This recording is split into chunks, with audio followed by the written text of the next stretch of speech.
Hey there. Let me teach you how to make this. It's the world's cheapest animation table. Are you ready? Let's go.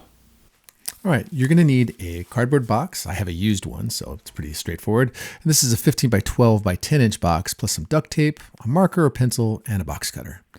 You're going to want to make sure that's pre-taped on the outside areas, so on one side. And then you're going to fold the flaps in on the open side. Then you're going to tape the inside flaps. You can do all four sides along the top as well, and also the corners, all four corners. You can use duct tape or you can use packaging tape.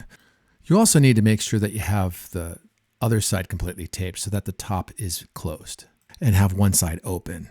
This is very important because you're basically making a table. Then you take a marker and you draw 4 squares on all 4 sides.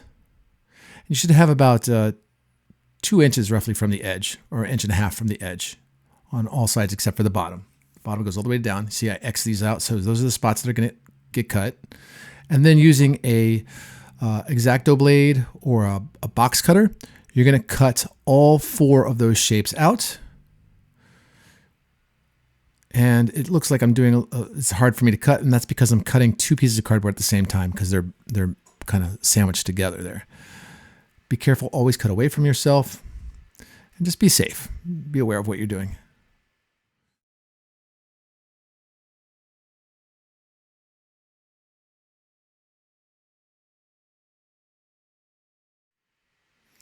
Now that we have all 4 sides cut, you can see that we have a table, and I have access to all 4 entryways for hands, lights, and whatever. Now you want to mark a square on the centermost point of the box. It's roughly like, I'd say 2 inches by 1 inch box. And then you're going to cut that square out. You can see I have that side also taped with packaging tape. And then also make sure that there's no tape overlapping into the square. And you essentially have an animation table now. You can put your iPad or your smartphone up there and start using animation software right away and use it as a downshooter, because downshooters are one of the most utilized animation techniques for over 100 years. And you can get started animating right away.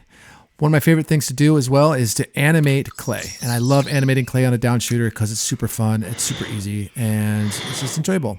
And that being said, please like and subscribe this video, along with sign up for our classes at Stop Motion University. I hope to see you soon. Thanks. Bye.